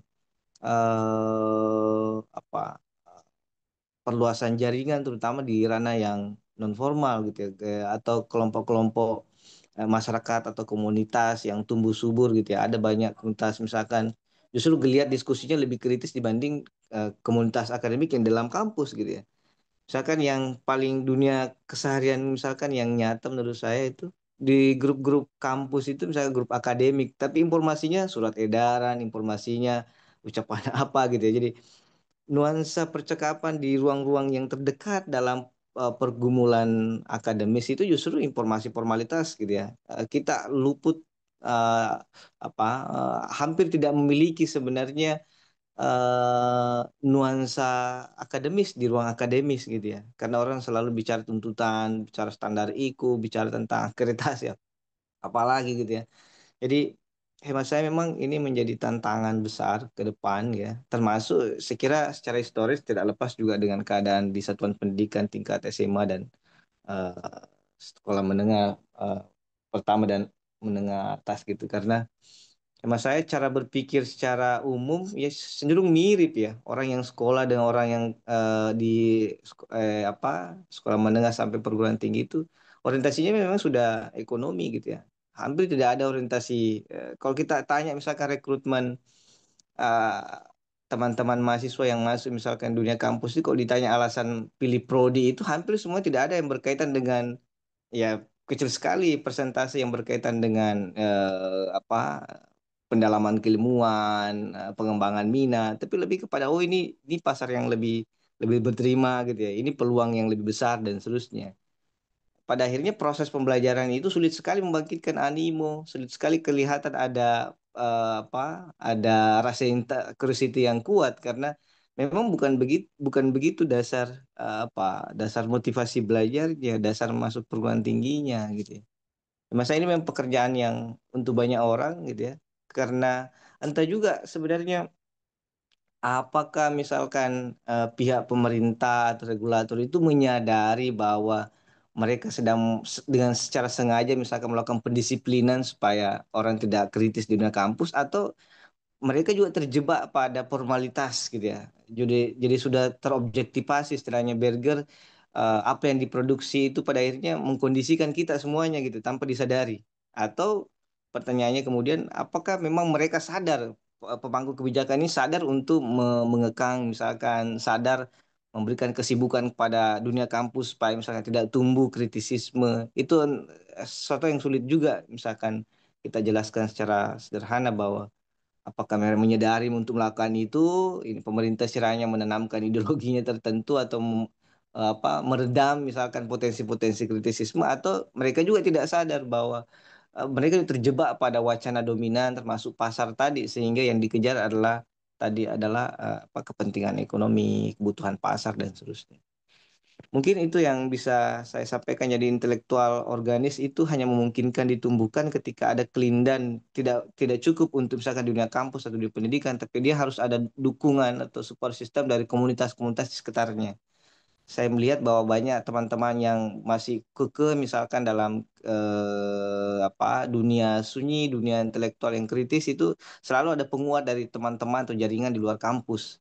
Karena di dalam kampus itu hemat saya kebanyakan sudah bicara formalitas, sudah bicara tentang apa administrasi, bicara capaian-capaian perguruan tinggi dan prestise-prestise yang simbolis menurut saya.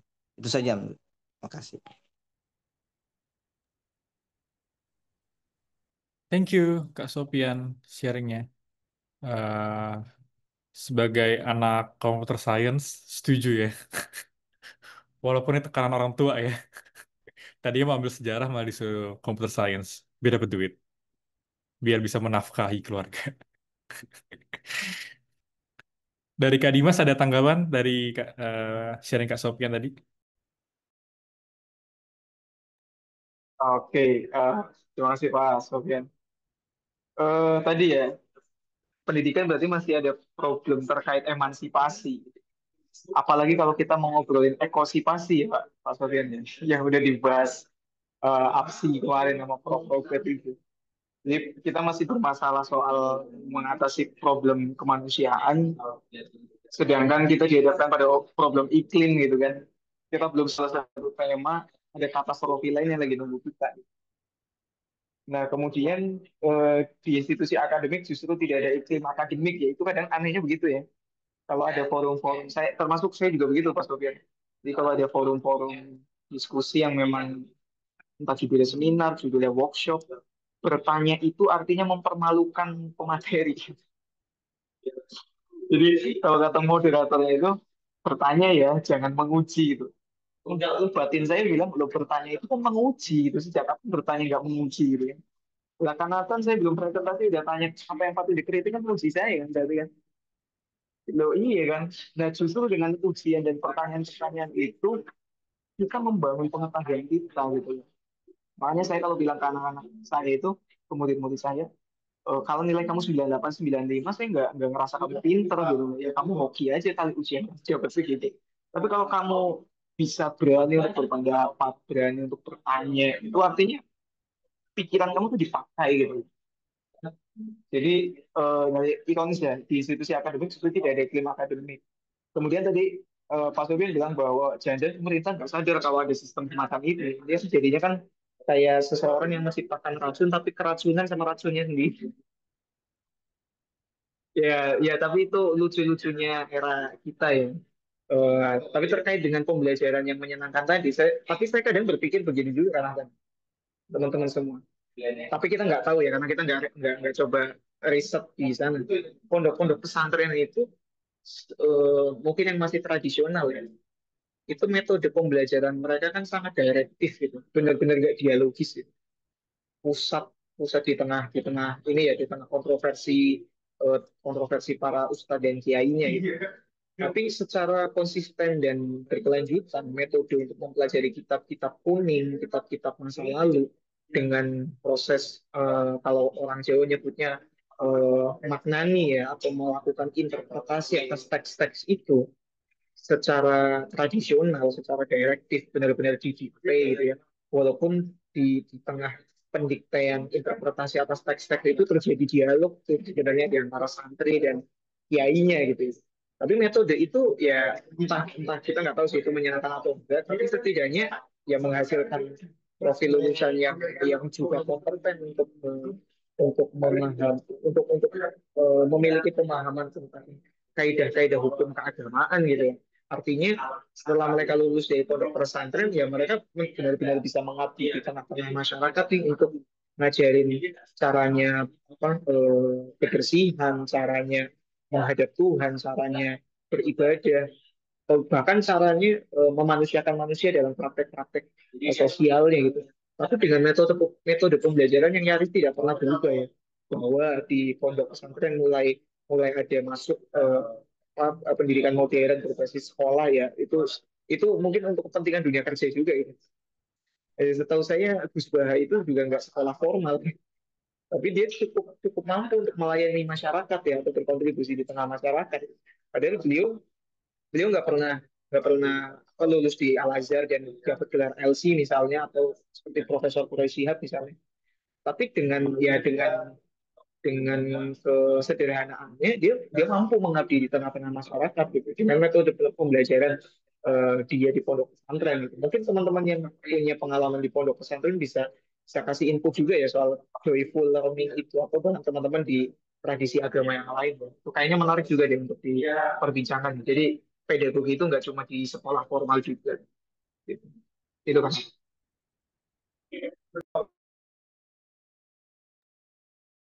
Oke, thank you Kak Dimas. Ada teman-teman lain yang mau sharing? Monggo, monggo. Ini dari Pak Rahmat nih di fakultas saya yang ramai dalam percakapan di WhatsApp grup dosen. Ucapan selamat ulang tahun dan ucapan bersungkawa. Yang kadang kala orangnya nggak kenal siapa alias bukan dosen. Sukanya iya.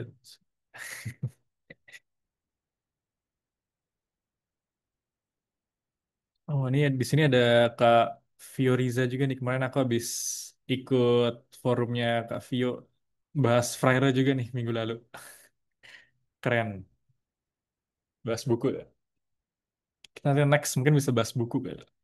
Bahas buku. Ini bahas buku sih. Nanti bahas satu buku satu pertemuan gitu ya.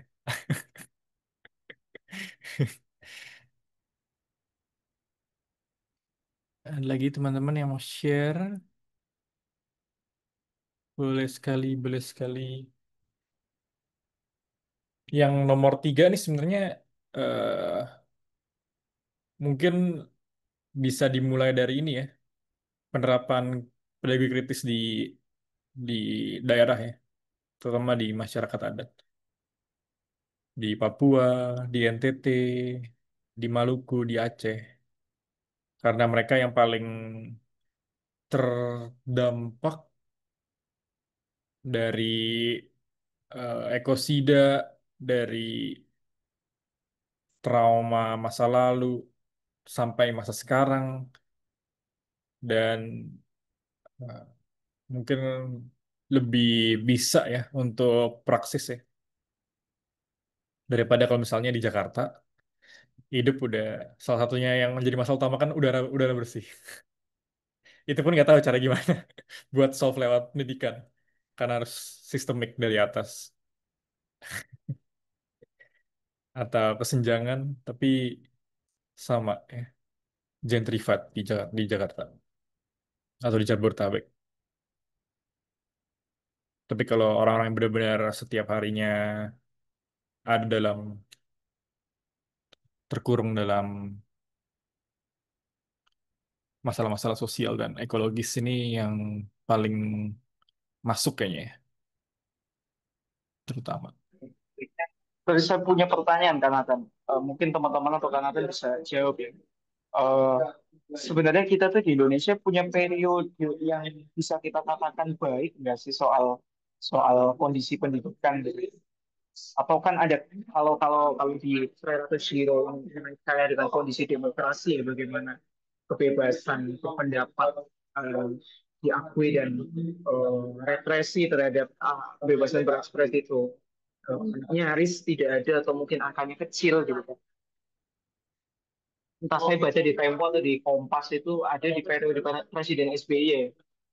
Periode pertama kalau nggak salah yang menyebutkan indeks demokrasi mencapai angka yang bagus gitu ya. Meskipun dia backgroundnya itu militer.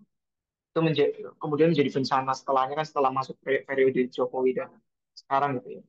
Nah itu sih kita kan melihat saya secara akademis mempelajari isu politik itu ya nyaris setelah Presiden Jokowi jadi presiden gitu. Sebelumnya kan ya nggak ngikutin gitu. Nah kalau ya era 2014 sampai sekarang itu kan memang katastrofi politik itu terjadi gitu. Tapi ada nggak sih momen-momen itu? Kalau reformasi kan kayak kayak klimaks aja ya, klimaks atas kesahan yang sudah tertahan lama gitu kan. Tapi setelah itu dalam rentang waktu, ya katakanlah kita udah mau 80 tahun merdeka nih, ya ada nggak sih momen yang memenuhi idealitas dalam critical pedagogi itu sehingga kita bisa bisa bercermin di atas itu. Gitu. Kalau yang aku lihat justru ini terjadi sebelum kemerdekaan ya. Kan nama-nama kayak Rahma El Yunusiyah muncul, pendidikan untuk perempuan. SK Trimurti, Kartini, Ki Hajar, dan di dalam filsafat pun muncul kayak Muhammad Nasrun, Notonegoro, dan berbagai macamnya. Dan mereka itu sangat ini ya, sangat kritis terhadap penjajah kolonial tentu aja, tapi juga bagaimana mau mengembalikan sistem pendidikan juga ke ke yang terkait dengan budaya ya. Kalau bahasa kerennya sekarang culturally relevant pedagogi atau sustaining pedagogi. Misalnya M. Nasrun itu kan dia meneliti tentang matrilinealisme di Sumatera. Jadi dia benar-benar back kayak sebenarnya adat kita tuh kayak gimana sebelum semua ini diubah ya stigma diubah perspektifnya sama penjajah sama kolonial Belanda. Dan itu menurut aku keren banget sih. Even sampai sekarang eh, paper buku-bukunya Muhammad Nasrun itu dipakai. Kemarin aku baca bukunya dari Peggy Reeves, dia dosen di University of Pennsylvania. Dan yang dikutip adalah M. Nasrun. Tapi kita sendiri di Indonesia justru nggak familiar. Padahal M. Nasrun itu salah satu yang bikin, kalau bukan salah satu sih, kayaknya dia yang bikin Fakultas Filsafat di UI atau kan Noto Nagoro yang bikin Fakultas Filsafat di UGM gitu ya. Mereka ini benar-benar menurut aku udah lumayan maju banget ya, ideal ya, even sebelum Freire terkenal atau bahkan sebelum Freire menulis ketika pedagogi, mereka udah coba untuk melaksanakannya gitu. Tapi ini periode di masa itu ya, eh, sebelum kemerdekaan, di zaman kemerdekaan sama sebelum 65 terjadi. Dan di situ pula kan kita bisa ngelihat ya tentang literatur sastra dipakai buat memperlihatkan kesenjangan sosial segala macam. Jadi itu dari pendidikan, dari filsafat, dari sains, dari literatur itu semua bareng-bareng karena ada si musuhnya ini ya kolonial dan gimana kita bisa menjadi negara yang besar gitu ya saat itu. Tapi kalau yang penglihatan aku sekarang dari 65 sampai 98 udah mulai turun dan dari 98 sampai sekarang pun nggak ada keseriusan kali ya. Tapi aku nggak tahu sih. Aku sekarang masih baca intellectual history dari zaman kemerdekaan gitu. Nanti kalau teman-teman ada yang mau jawab, monggo banget ya. Aku kurang tahu juga. Tapi aku ingat tahun 2018, 2017. Ya, sekitar segitu. Itu zaman siapa ya? Udah zaman Jokowi kali ya? Atau lupa zaman siapa itu udah ada salah satu undang-undang penyandang disabilitas yang banyak ngomongin tentang pendidikan untuk disabilitas juga.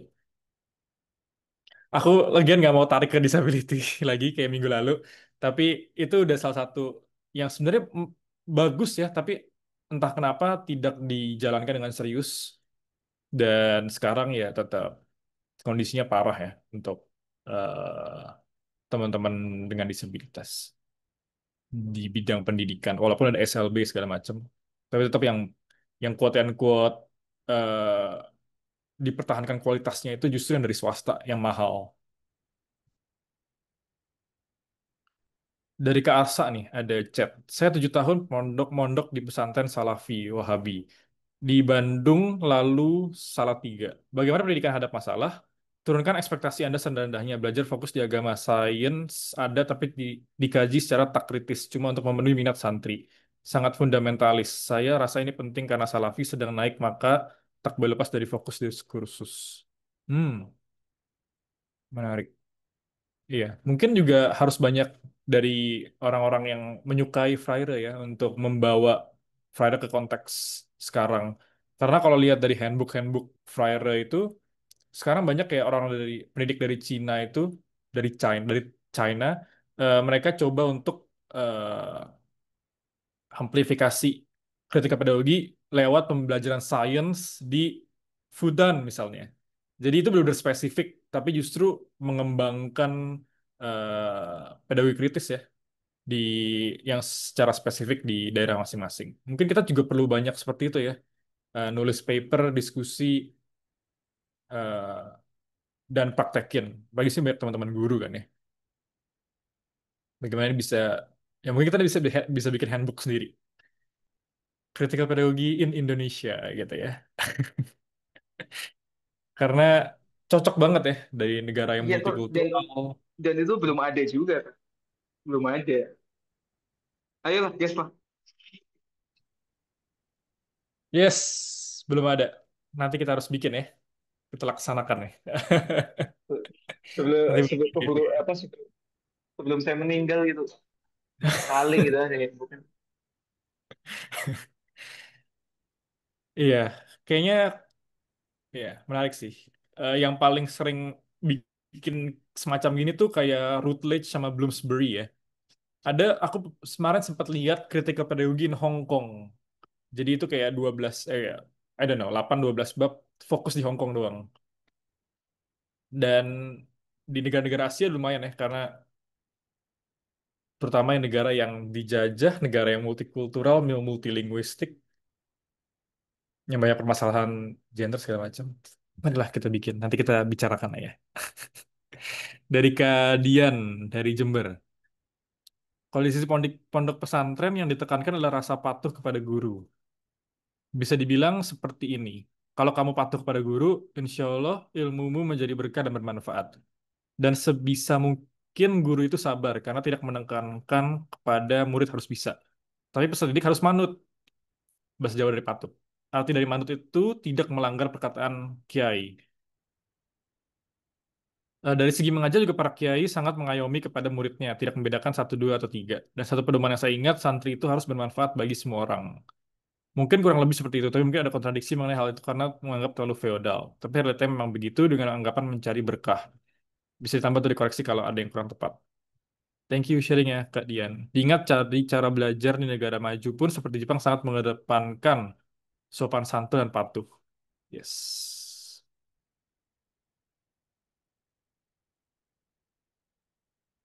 Yes, menarik ya. Ini mungkin bisa jadi bahan diskusi juga nih nanti. Walaupun ini udah hampir 2 jam, nggak terasa ya ke 2 jam. Padahal kita berdua doang yang ngomong nih Kak Dimas. Kita teman-teman lain nanti present juga ya. Ya. Kalau di tempatku sekarang juga malah sama sekali nggak ada hierarki ya. Kita manggil nama dosen langsung nama depan. Misalnya dosen aku namanya Stephanie McCall. Biasa kan Dr. McCall gitu ya. Kita panggilnya Stephanie gitu. Kalau di balik Indo gawat nih, harus harus diubah lagi ya. Kalau nggak Ya, gawat itu, kontroversi. apalagi apalagi orang Jawa nggak bisa. Iya, mungkin ya harus disesuaikan lah ya. Karena kalau di sini lumayan ada budaya, misalnya dosen masakin masakin muridnya sambil diajak ngobrol, sambil belajar, sambil masakin. Kaget gitu ya, culture shock. Sama sekali nggak ada hierarki. Tapi ada satu nih, kan Adam. Saya, ya Oh, tadi sih eh, pertemuan saya sama pengawas sekolah ini dan saya perhatiin itu, eh, ya kan kalau taksonomi belum tuh menjadi salah satu yang selalu diulang-ulang ya, dalam forum-forum yang kita anggap sebagai akademis di antara para guru gitu. Tapi belakangan tuh mulai mulai muncul yang namanya taksonomi Solo, Structure of the Observed Learning Outcome, dari John, kalau saya cari dari John Beach dari University of Newcastle dan Kevin Hollis dari University of Tasmania gitu. Mungkin karena kan punya input soal taksonomi Solo ini bedanya sama belum apa, dan kenapa deep learning sekarang mencoba memasukkan itu Kak. Jadi di deep learning itu di workshopnya tuh belum itu kayaknya mulai ditinggalkan dengan kata kerja operasionalnya dan coba nawarin the solo taxonomy.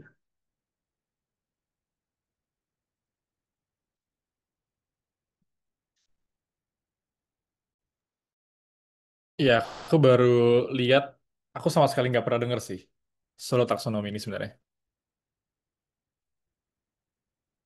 Solo taxonomy, for understanding dari incompetence, one relevant pre-structural, unistructural, multistructural, relational, extended abstract. Wah, aku nggak familiar banget sama ini, jadi nggak bisa jawab. Nanti coba ya Kayak, kayak cari. kayaknya kita tuh perlu, kadang ada momen kayaknya nggak tahu sih, nggak tahu apa logos atau bisa nggak, kita tuh membedah PPT dinas gitu loh. Yang apa sih, ya tadi mau ada taksonomi Solo lah, apa kata kerja operasional, chief joyful gitu. Terus kita membedah maksud mereka apa, dan sebenarnya sebenarnya pemaknaan yang lebih tepat secara secara akademis itu seperti apa dengan fakta penyampaian mereka di depan kita gitu. Itu kadang saya ya Hmm. di beberapa hal ya bukan berarti saya merasa lebih baik dari mereka, enggak. Maksudnya kan karena kita kelas apa ikut kelas logos dan lain sebagainya kan input kita mungkin lebih otoritatif ya secara akademis gitu kan. Jadi ketika pengawas-pengawas ini mungkin backgroundnya bukan pendidikan gitu ya, atau Hmm. atau apa, atau mereka jadi pengawas karena nepotisme, sehingga penyampaian mereka itu ya ya bagi kita yang mungkin memang gemar untuk mempelajari itu secara akademis ya nggak masuk jadinya gitu. Hmm. Ada dari kolom chat tuh. Betul, betul. Oh, yes. Dari Kak Damai. Izin sharing dikit, Kak. Pernah diskusi sama teman, di mana ia lebih memilih menyekolahkan anaknya di sekolah Islam terpadu dibandingkan di sekolah biasa. Karena dia bilang ingin fokus beli lingkungan untuk anaknya. Di mana lebih memfokuskan anak untuk penanaman nilai-nilai keislaman dibandingkan pengembangan pengetahuan. Dia juga menyadari ketika mengajar di kelas, di mana anak-anak dari SDIT kurang di bidang pengetahuan atau berpikir kritis dibandingkan sekolah yang biasa. Oke.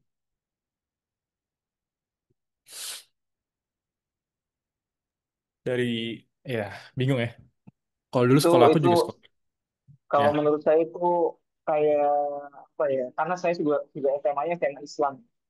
Eh, Kayak kebutuhan warga perkotaan sih itu karena orang tuanya sibuk kerja gitu kan, jadi mereka nggak punya waktu untuk ngajarin anaknya nilai-nilai agama gitu ya, supaya dalam tanda kutip apa skillnya itu lengkap ya, kebutuhan duniawi dan akhiratnya terpenuhi, maka biasanya SMA Islam menjadi pilihan yang cukup digemari ya bagi orang tua di perkotaan gitu. Beda kalau di kampung mungkin karena masih ada madrasah yang gitu ya, atau ngaji setelah maghrib gitu ya. Jadi kebutuhan atas value spiritualnya masih dipenuhi oleh oleh masyarakat gitu. Sedangkan di perkotaan itu kan bahkan anak-anak ini nggak punya waktu istirahat gitu. Sekolah masuk 6.30, saya pengen ngedumel mulu soal 6.30.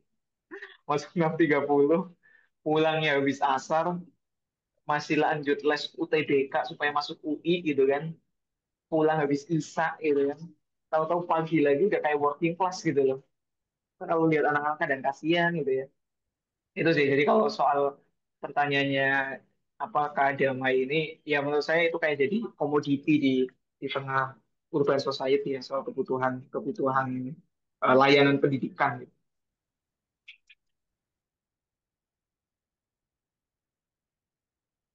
Yes. Menarik, menarik. Dari Kak Peri Turnip. Peri Turnip. Dalam konteks pendidikan Indonesia memang nggak tahu mulai dari mana sih. Kita kampanye agar siswa bertanya pun tetap sulit karena nggak biasa atau mungkin punya trauma di masa lalu.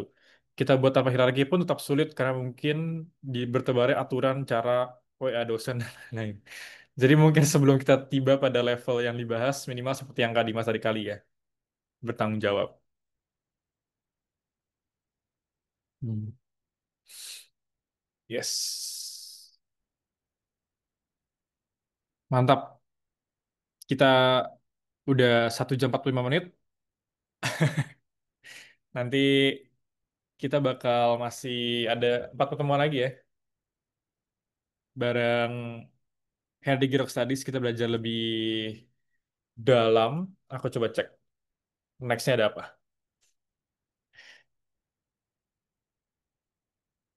Yes, minggu depan ada Rethinking Critical Pedagogy in the Post-Truth Age.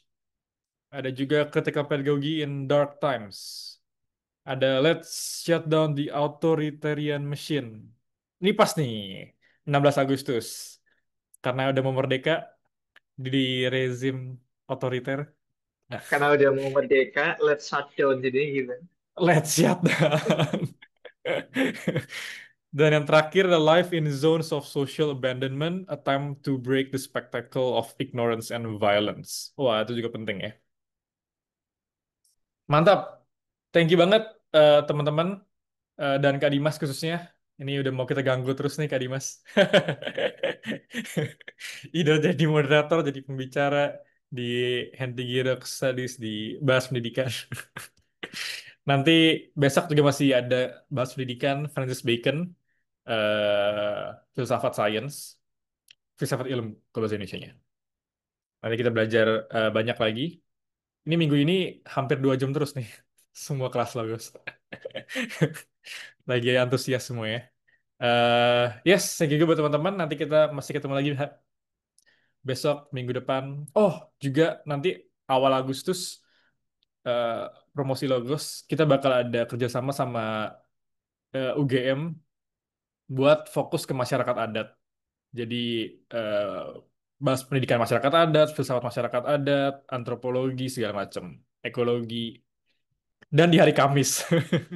Jadi kita ketemu Kamis, Jumat, Sabtu, Minggu ya.